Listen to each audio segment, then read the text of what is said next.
Dans la plupart des cas, ça se passe toujours bien et ah non, faut pas que je dise ça, mais voilà.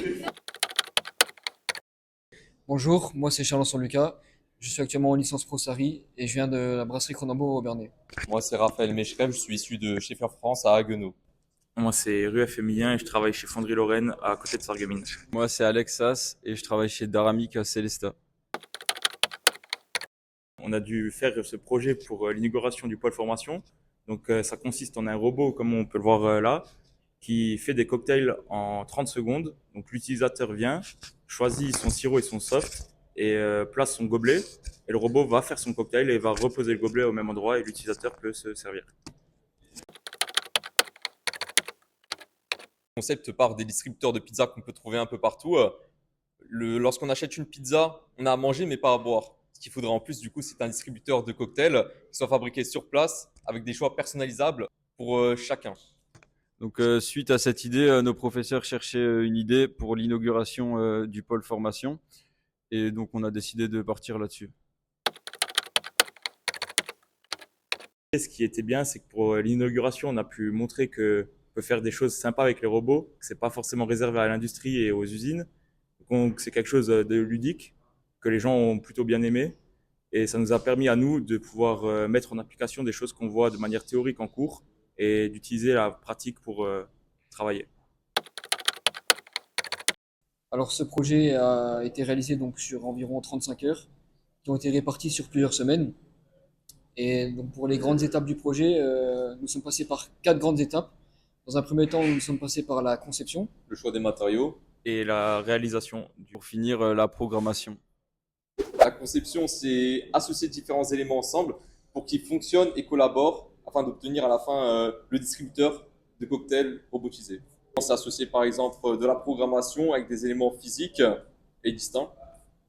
Durant le choix des matériaux, on a dû utiliser uniquement des matériaux qu'on peut utiliser pour de l'alimentaire, étant donné que ça sera destiné à faire des boissons. Alors du coup, le support de ce projet, c'était un robot UR de Universal Robot. C'est des robots collaboratifs qu'on a dans l'industrie. Pour faire fonctionner notre projet, on a imprimé en 3D une pince et un support de gobelet. Donc pour rendre les matériaux un peu plus esthétiques, on a passé un coup de bombe noire dessus, qui va bien avec la couleur de la nappe pour que tout le tout soit bien uniforme. Pour l'élément esthétique, on a commandé des LED qu'on a dû programmer par la suite. Ouais, la troisième étape, c'est réalisation. Donc ça consiste à mettre tous les éléments qu'on a cités avant en place sur la table de manière physique pour voir que tous nos calculs étaient bons, donc que le robot peut bien atteindre chaque position et les différents placements des différents instruments. Et donc ça, c'est la partie réalisation qu'on a pu faire avant l'inauguration. Et la partie programmation, donc programmer en soi le robot et l'automate et faire tout le câblage pour qu'ils puissent communiquer ensemble. Donc pour commencer la programmation du robot, on a utilisé le logiciel UR.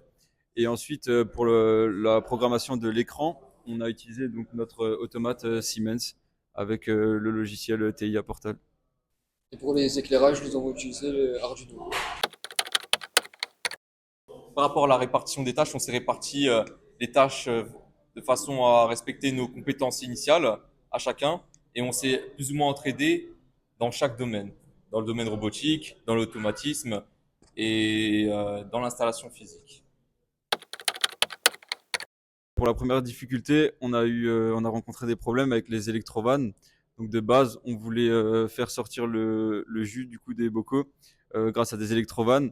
Sauf que celles-ci n'ont pas fonctionné et on s'est replié sur une solution d'urgence avec l'imprimante 3D. On a créé des pièces pour pallier à ce problème. Et du coup, on a eu un autre problème à quelques heures de l'inauguration, c'est qu'on avait fait tous nos points robots et tout le programme robot avec un certain type de gobelet qui malheureusement a changé au dernier moment. Et donc du coup, on a dû reprendre tous les points en 1 heure avant de faire l'inauguration. Mais ça a bien marché, ça va, on s'est bien débrouillé pour que ça tourne. Donc pour moi, ce projet m'a permis de développer mes compétences en automatisme et en robotique. Pour moi, ça a surtout été sur la partie robotique parce que UR, c'était un univers que j'avais jamais pu utiliser avant. Et donc, j'avais pas forcément la prise en main et j'ai pu l'apprendre ici avec ce projet. Moi, ce que j'ai pu apprécier, c'est l'aspect humain, le fait de concevoir quelque chose ensemble, de se répartir les tâches et entre personnes de la même expérience, on est tous neufs. Ce projet m'a également permis de développer mes compétences en automatisme et en robotique, et aussi sur l'aspect gestion de projet. Et donc aussi la maîtrise de son sang-froid parce qu'on a eu une deadline assez courte et des imprévus de dernière minute. Et en gardant son sang-froid, on a réussi à pallier à tous ces problèmes et obtenir la réussite du projet. Du coup, ce projet, ce qui était bien, c'est que c'était un peu l'effet waouh du fin de parcours, puisqu'il y avait un parcours avec plusieurs autres ateliers.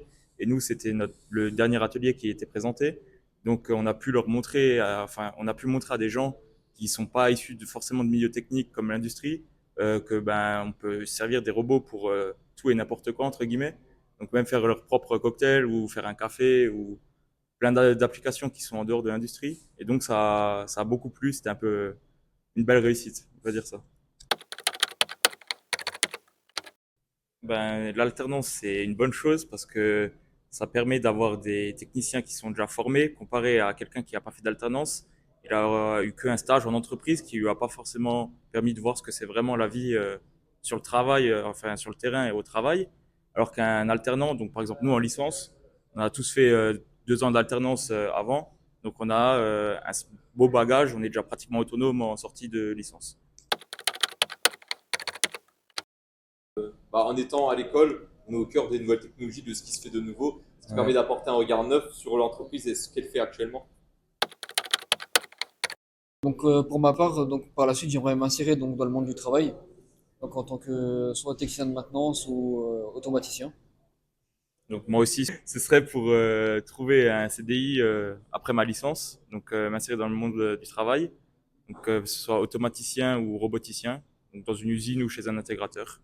Et donc moi, je vais continuer mes études en école d'ingénieur. J'étais accepté à l'ICAM à Schiltigheim, du coup pour le parcours système numérique industriel en apprentissage. Et je suis encore à la recherche d'une offre d'emploi dans le monde de tout ce qui est automatisme et informatique industrielle. Alors, après une année de césure, le but serait de reprendre l'école et finir un cycle d'ingénieur ciblé en électronique.